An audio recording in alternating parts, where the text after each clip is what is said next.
How in heaven's name did Toronto Pig Save all of a sudden become, end up all the way to Manchester? Yeah, well, I think Toronto Pig Save is global.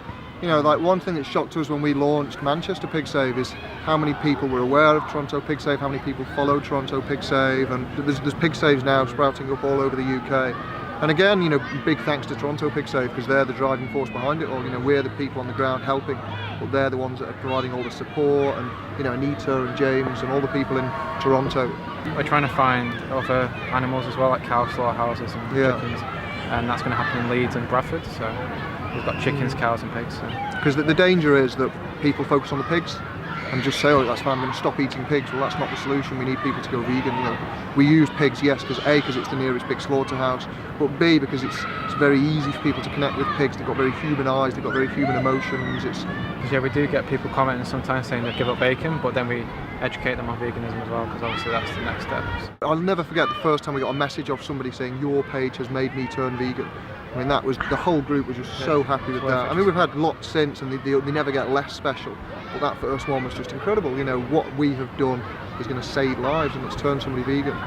It's twofold really, the vigils. One side is showing the animals some love and some compassion and being there for those animals that are about to be killed, but the other side is getting their story out there and sharing the images far and wide and opening people's eyes to. It's like, for example, with me or Bradley's bearing witness, and then we share it on Facebook, our family members and friends see that, and it makes it more real for them. It's in Manchester, it's on the doorstep, it's the brother, son, whatever. They understand it more, but if you just share a vegan post, they sort of like ignore it. Yeah, well, the big defence we often get in the UK, because a lot of the work that's been done is in the US, a lot of the comments we get in the UK is, oh, it's not like that here. That's in the US, it's not like that here. All our meat here in the UK is free range, happy. We have high animal welfare. Yeah, they fall asleep naturally, it's humane slaughter, all these kind of ridiculous things. They get cuddled to death, Yeah, so when we can say, look, we put a really powerful post on the Facebook page recently, which was just the pigs screaming for their lives. And when you say this is happening on your doorstep, this is the sound of your food being prepared, then nobody can deny that. Yeah. Someone's got to fight for the animals in the planet.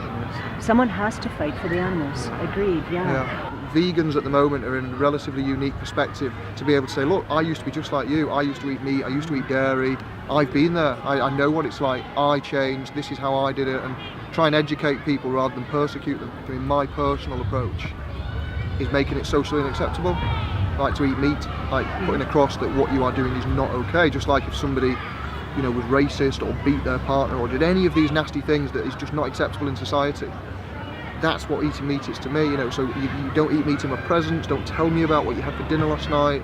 I'm very, very strong with people that I do not approve of what you're doing, it's not acceptable. It's really good that you push back like that. Oh yeah. Well, this Christmas was the first Christmas I refused to eat with my family. Oh, my dear. parents are vegan now since Christmas, but this Christmas I just said, I can't do it. I said, and it came to the point where I said to them, so you're telling me you'd rather have a dead animal sat at your table than me? And they said, well, no, you're making this difficult, not us. I said, no, that's the situation you found yourself in is, I cannot eat with you. I cannot watch my family commit something which I feel is completely morally abhorrent. But you're saying that having that dead animal at the table is more important than having me at the table. Now, can you imagine how offensive that is? That's very powerful. And, that's really powerful. Yeah, and so what happened? Yeah, I spent Christmas Day alone. Well, I volunteered actually with some homeless people. I prepared some vegan food. So they didn't bend? No, they didn't bend. No, they said I was being the difficult one. Wow. So I prepared vegan food and went out into Manchester and fed the homeless on Christmas Day with vegan food. Good for you. And then on Boxing Day, I had a Boxing Day meal. I prepared a huge Christmas feast for everybody, all vegan, and they absolutely loved it. So I think this Christmas we're going to have a vegan meal at my house on Christmas Day instead. Awesome. Yeah. Well done. Thank you for what you're doing. No, thank you too. It's so incredible. Yeah, thank you very, very much. Keep the faith.